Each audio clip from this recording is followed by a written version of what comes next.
Tshisekedi propose un accord minier aux Occidentaux et accuse le Rwanda de piller les ressources du Congo.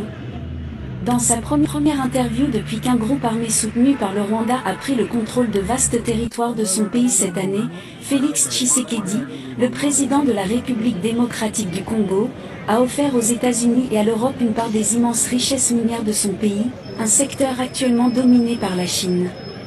Nathalie Rollet, correspondante internationale, CNT Live. Le Congo est considéré comme l'un des pays les plus riches du monde en ressources naturelles. Il fournit une grande partie du coltan mondial, utilisé pour alimenter les smartphones et les ordinateurs. Il détient également plus de la moitié des réserves mondiales de cobalt, un élément clé pour les véhicules électriques. Monsieur Tshisekedi semblait désireux de tirer parti de cette richesse, alors qu'il tente de gérer un conflit qu'il compare à l'invasion de l'Ukraine par la Russie. Il mise sur la pression occidentale contre le Rwanda, estimant que des investissements majeurs en RDC, y compris un possible accord minier, apporteraient à son pays bien plus de sécurité et de stabilité. Actuellement, la Chine a un accès bien plus large aux ressources minières congolaises que les États-Unis, tandis que l'Union européenne a négocié un accord avec le Rwanda, acceptant de lui verser environ 935 millions de dollars en échange de l'accès à des minerais comme l'étain, le tungstène et l'or.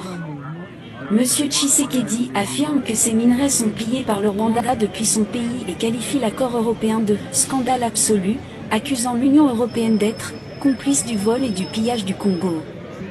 L'UE soutient que cet accord favorisera une meilleure régulation et une coopération accrue dans la lutte contre les minerais de conflit. La semaine dernière, le Parlement européen a demandé la suspension de cet accord tant que le Rwanda n'aura pas cessé toute ingérence en RDC, y compris l'exportation de minerais extraits des zones contrôlées par le M23. La concurrence pour les richesses du Congo a longtemps maintenu sa population parmi les plus pauvres du monde, tandis que la faiblesse de son armée l'a rendu vulnérable aux ingérences extérieures. Un groupe armé appelé M23 a lancé une offensive éclair dans l'est du Congo plus tôt cette année. Ce groupe est composé d'environ 8000 hommes que les États-Unis et les Nations Unies affirment être dirigés et financés par le Rwanda. Depuis janvier, le M23 a tué des milliers de soldats et de civils congolais, capturant 2 aéroports stratégiques ainsi que 2 grandes villes de l'Est, Goma et Bukavu. Il marche actuellement vers une 3e ville. Jeudi, les États-Unis ont annoncé des sanctions contre un porte-parole du M23 ainsi qu'un ministre du gouvernement rwandais pour leur lien avec la violence dans l'est du Congo. À plus de 1600 km à l'ouest, à Kinshasa, la capitale congolaise, M. Tshisekedi se retrouve à court d'options. Lors d'un entretien vidéo depuis son bureau au mur lambrissé, il a expliqué avoir boycotté les récents pourparlers de paix sur le conflit parce que le Rwanda insiste pour qu'il négocie directement avec le M23.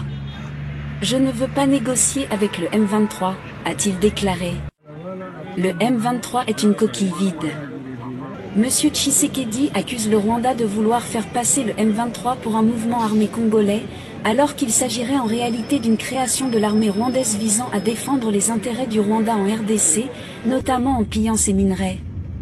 Nous préférons parler directement au Rwanda, a-t-il affirmé. Paul Kagame, le président du Rwanda, nie financer ou diriger le M23.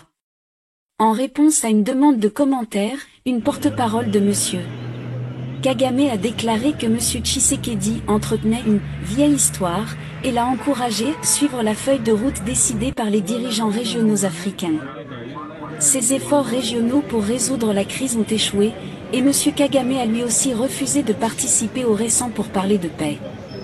Les appels de l'Union africaine à un cessez-le-feu sont restés sans effet jusqu'à présent.